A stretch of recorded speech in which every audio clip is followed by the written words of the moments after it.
breathing the air in here is so fresh. To see ferns that are hundreds of years old, trees that are hundreds of years old. I think the whole emotional experience of being in the forest is something that one just can't experience anywhere else.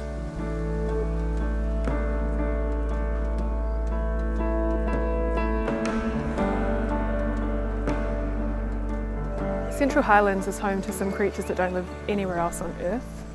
We have our state animal emblem, the Leadbeater's possum, which was thought to be extinct until 1961 when it was rediscovered. And the trees that they live in are tall, hollow-bearing trees of the mountain ash. It takes about 100 years for a tree to form a hollow that is suitable for a possum to nest in. So it's extremely important that the forest remains intact to provide habitat for these animals. It's not just the possum though, we have greater gliders, there are yellow-bellied gliders, there are sooty owls. A lot of the wildlife that exists in these places is only found here. Australia has some amazing natural places, these mountain ash forests of the Central Highlands being one of them. I remember the first time going into them and that feeling that I got of awe. I also remember the first time I went into a Queerfell logging coop, what I can see around me now, that feeling of despair and injustice. Couldn't believe that these really important special ecosystems were being trashed. What is going to be here in these central ranges? What are we going to have left?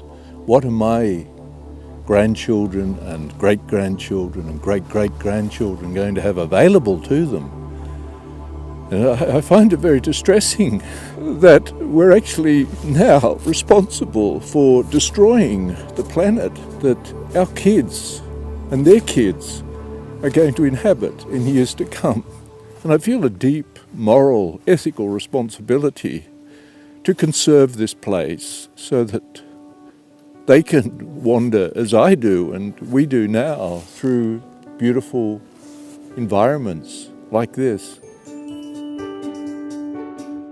The Great Forest National Park is an exciting and positive vision that will mean that these forest landscapes are intact for future generations. They will return more money to the Victorian economy, attracting tens of thousands of visitors annually and creating hundreds, if not thousands, of long-term sustainable jobs. The best solution for nature and for people is to create the Great Forest National Park. These forests belong to all Victorians. They belong to you and they belong to I. We need your help to make the Great Forest National Park a reality.